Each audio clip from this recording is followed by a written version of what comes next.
नाही चांगला भाव मिळाला पाहिजे, तो आपला पश्चिम महाराष्ट्र तो देखील अजून प्रगत झाला पाहिजे. पण या इतक्या प्रगत पश्चिम महाराष्ट्रामध्ये देखील जेव्हा मी गेलो त्यावेळेला तिकडचा तरुण ज्यावेळेला मला भेटला, तिकडच्या महिला ज्यावेळेला मला भेटल्या, तिकडच्या महिलांमध्ये चेहऱ्यावरती देखील कुठे सुख नाही, कुठे समाधान नाही.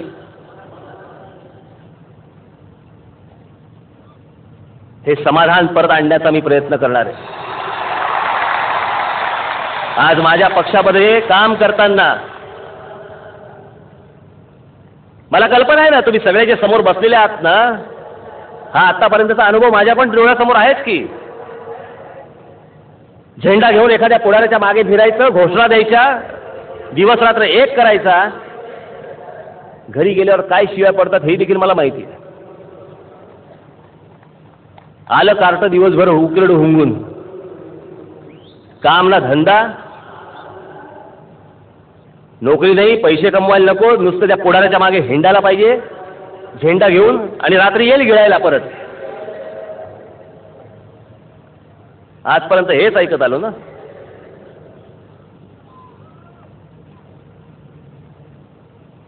मला लोकांनी विचारलं की तुम्ही पक्ष बांधणीसाठी म्हणून एवढा कशाला वेळ लावताय,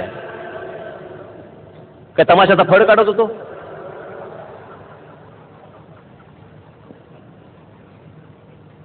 का गणेशोत्सव मंडळ काढत होतो की आज स्थापन केलं, उद्यापासून वर्गणी मागायला सुरुवात? विचार नको करायला की इतकी लोक जर माझ्यावरती अपेक्षा ठेवून बसणार असतील, लोकांच्या आशा जर माझ्यावरती लागणार असतील, तर त्याचा विचार करून मला पाऊल जपून पुढे टाकायला नको की आजपर्यंत बाकीच्यांनी जसा भ्रमनिरास तुमचा केला त्याचप्रमाणे जर उद्या मी देखील केला तर विश्वास तुम्ही ठेवणार कोणावरती? सतत काय नवीन पुढारी जन्माला यायचा आणि त्यांनी काय भ्रमनिरास करायचा, ह्याच्यात आयुष्य घालवणार? मी पक्षाचा ज्यावेळेला विचार करत होतो त्यावेळेला पहिला विचार माझ्या मनामध्ये आला की माझ्या पक्षामध्ये काम करणारा जो कार्यकर्ता असेल त्याच्या घरच्या, त्याच्या घरी त्याचे वडील, त्याची आई, त्याची बहीण, त्याचा भाऊ, त्याची बायको, त्याची मुलं यांच्या चेहऱ्यावरती एक प्रकारचं समाधान असलं पाहिजे की हा राज ठाकरे बरोबर आहे, हा कुठे फुकट गेलेला नाही पोरगा माझा.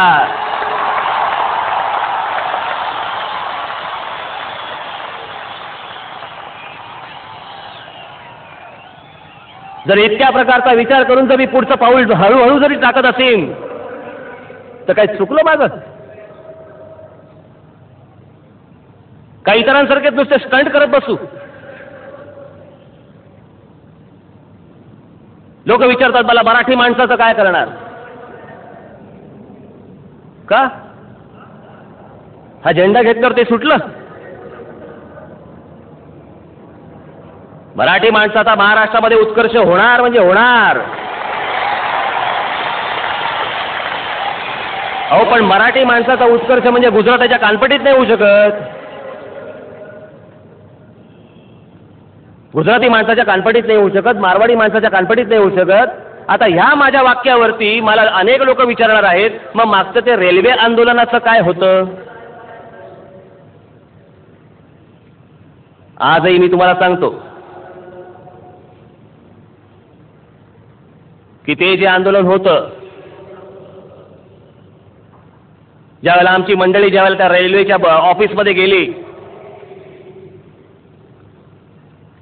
आणि संपूर्ण देशभर जर रिक्रुटमेंट असतील प्रत्येक ठिकाणी रिजन वाईज, जर उत्तर भारताची उत्तर भारतामध्ये, तिकडची अजून राजस्थानची राजस्थानमध्ये, महाराष्ट्राची महाराष्ट्रामध्ये, तामिळनाडूची तामिळनाडूमध्ये, याचा अर्थ काय?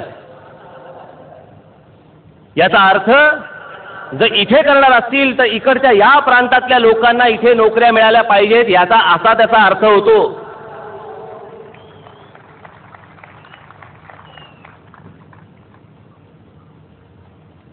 आणि जर त्या नोकऱ्या मिळवण्यासाठी म्हणून जर मला इथे कोणी असतील तर मला काहीच फरक पडत नाही ना.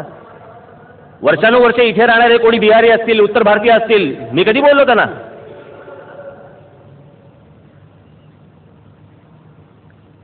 पण जर इकडच्या नोकऱ्या बळकवण्यासाठी म्हणून जर बिहारमधनं जर समजा 5 लाख लोक जर इकडे येणार असतील त्याही नोकऱ्या बळकवण्यासाठी, तर इकडे राहणाऱ्या माणसांनी करायचं काय हा जर प्रश्न मला पडला तर ह्यात काही चूक झाली?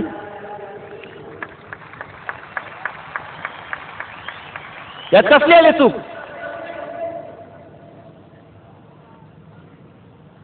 आणि मला तो फक्त सतत प्रश्न विचारत राहिले. आसाममध्ये ज्या वेळेला जाळपोळ झाली आणि माणसाला ठार मारले त्याच्याबद्दल कोणी बोलायला तयार नाही, चकार शब्द काढायला तयार नाही.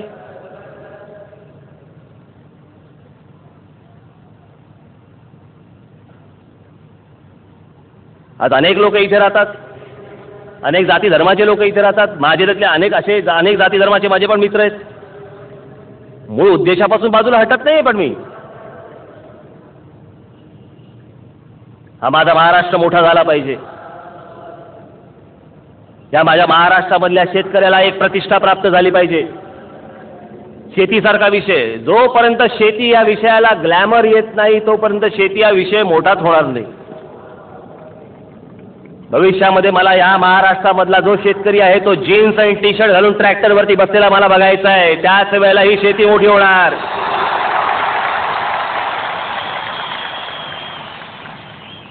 नाही तर आपलं चालू आहे आमची माती, आमची माणसं आणि आमच्या माणसांनी केलेली आमची माती.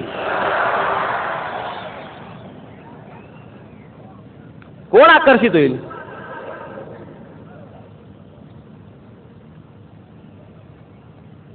शेती हा महाराष्ट्रामधला आकर्षणाचा विषय बनवण्यासाठी देखील माझी पावलं उचलली जाणार आहेत. पक्षाची रचना कशी असेल? भौगोलिक दृष्ट्या तर असेलच असेल, पण त्याचबरोबर पाणी, वीज, रस्ते याच्यासाठी वेगवेगळ्या कमिटी असतील, वेगवेगळे सेल्स असतील, ते त्या विषयांवरती काम करतील. लवकरच मी आजचं हे सगळं झालं की पुढच्या 15-20 दिवसामध्ये संपूर्ण महाराष्ट्रभर नोंदणीची मोहीम सुरू करतो आहे. या नोंदणीच्या मोहिमेमध्येच मला अनेक सितारे, हिरे, माणकी मिळणार आहेत. ते झाल्यानंतरच पक्षाची पदं मी नंतर जाहीर करीन. घाई असेल तरी निघावं.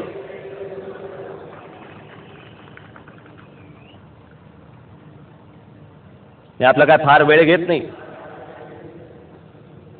पण माझ्या डोळ्यासमोरचा महाराष्ट्राबद्दलचं माझं स्वप्न, आर्थिकदृष्ट्या सक्षम होणं हा महाराष्ट्र गरजेचा आहे. कसले आपण लाख आणि 1.25 लाखाच्या कर्जाची आपण विचार करतोय? या विदर्भामधला तरुण, या मराठवाड्यामधला तरुण, या पश्चिम महाराष्ट्रामधला तरुण, उत्तर महाराष्ट्रामधला तरुण, कोकणामधला तरुण आणि खास करून या मुंबईमधला तरुण काय विकलांग आहे का, अपंग आहे का, मंदबुद्धीचा आहे?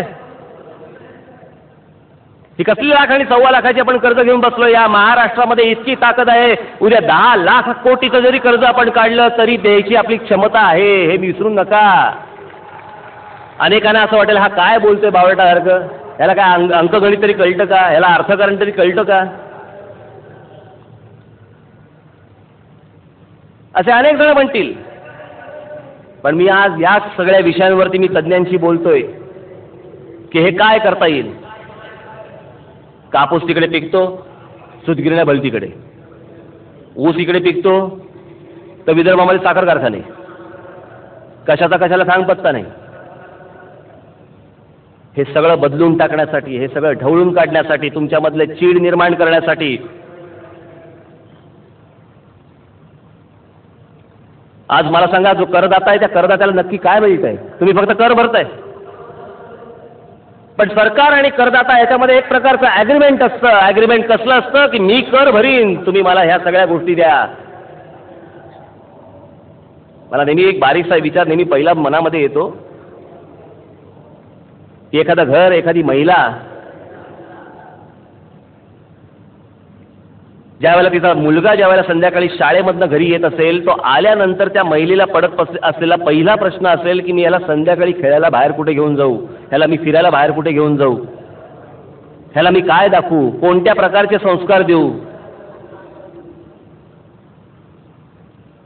आज महिलांचे अनेक प्रश्न आहेत. आज मुंबईमध्ये रेल्वेमध्ये फिरणाऱ्या ज्या महिला आहेत असुरक्षितपणे वावरत असतात.